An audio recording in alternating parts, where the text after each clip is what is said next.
உடைமையின் அடிப்படையில் எங்களை போன்ற மதிப்புயர்ந்த நம்பிக்கையை பெற்றுள்ளோருக்கு இயேசு கிறிஸ்தின் பணியாளனும் திரு தூதனுமான சீமோன் பேதுரு எழுதுவது: கடவுளையும் நமது ஆண்டவராகிய இயேசுவையும் நீங்கள் அறிவதன் வாயிலாக உங்களுக்கு அருளும் நலமும் பெருகுக.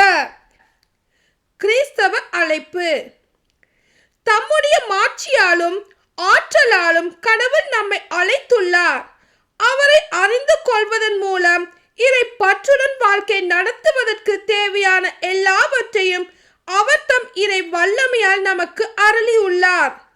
தீய நாட்டத்தால் சீரழிந்துள்ள உலகை விட்டு விலகி ஓடி இறை தன்மையில் பங்கு பெறுங்கள். இதற்கென்றே கடவுள் நமக்கு உயர் மதிப்புக்குரிய மேலான வாக்குறுதிகளை அளித்துள்ளார். ஆகையால் நீங்கள் உங்கள் நம்பிக்கையோடு நற்பண்பும், நற்பண்போடு அறிவும், அறிவோடு தன்னடக்கமும், தன்னடக்கத்தோடு மன உறுதியும், மன உறுதியோடு இறைப்பற்றும், இறைப்பற்றோடு சகோதர நேயமும், சகோதர நேயத்தோடு அன்பும் கொண்டு விளங்குமாறு முழு ஆர்வத்தோடு முயற்சி செய்யுங்கள்.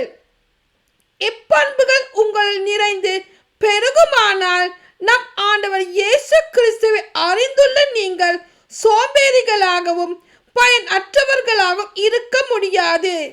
இப்பண்புகளை கொண்டிராதோர், குருடர், கிட்ட பார்வை உடையோர், முன்பு தாங்கள் செய்த பாவங்களில் இருந்து தூயோராக்கப்பட்டதை மறந்து போனவர்கள். ஆகவே சகோதர சகோதரிகளே, நீங்கள் அழைக்கப்பட்டவர்கள், தெரிந்து கொள்ளப்பட்டவர்கள். இந்த நிலையில் உறுதியாக நிற்க முழு முயற்சி செய்யுங்கள். இவ்வாறு செய்தால் நீங்கள் ஒருபோதும் தடுமாற மாட்டீர்கள். அப்பொழுது நம் ஆண்டவரும் மீட்பருமாகிய இயேசு கிறிஸ்துவின் என்றும் நிலைக்கும் ஆட்சியில் பங்கேற்கும் உரிமை உங்களுக்கு நிறைவாக அருளப்படும். நீங்கள் இவற்றை அறிந்திருக்கிறீர்கள், ஏற்றுக்கொண்ட உண்மையில் உறுதியாகவும் இருக்கின்றீர்கள். இருப்பினும் அவற்றை மீண்டும் மீண்டும் நினைவுறுத்தி கொண்டே இருப்பேன். என் உடலாகிய இந்த கூடாரத்தில் தங்கி இருக்கும் வரை இவ்வாறு உங்களுக்கு நினைவுறுத்தி விழிப்பூட்டுவது முறை என கருதுகிறேன். ஏனெனில் எனது இக்கூடாரம் பிரிக்கப்படும் நேரம் விரைவில் வரும் என்பது எனக்கு தெரியும். நம் ஆண்டவர் இயேசு கிறிஸ்துவும் அதை எனக்கு தெரிவித்துள்ளார். நான் இருந்து போன பிறகும் நீங்கள் இவற்றை எப்பொழுதும் நினைவில் கொள்ள வேண்டும். இதற்காக நான் முழு முயற்சி செய்ய போகிறேன்.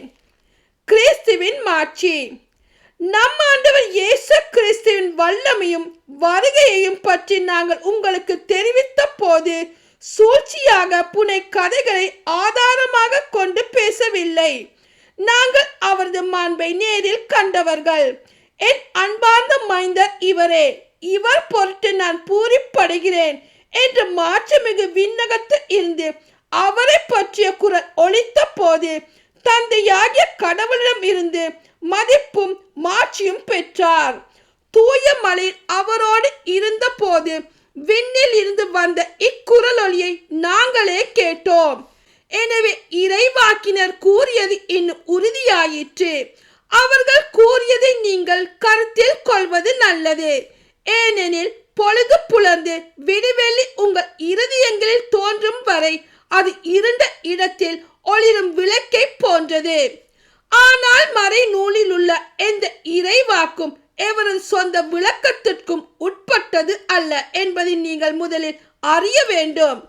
தூய ஆவியால் ஆட்கொள்ளப்பட்ட மனிதர்கள் கடவுள் அருளியதை உரைத்ததே இறைவாக்கு. அது ஒருபோதும் மனித விருப்பத்தால் உண்டானது அல்ல. ஆமென்.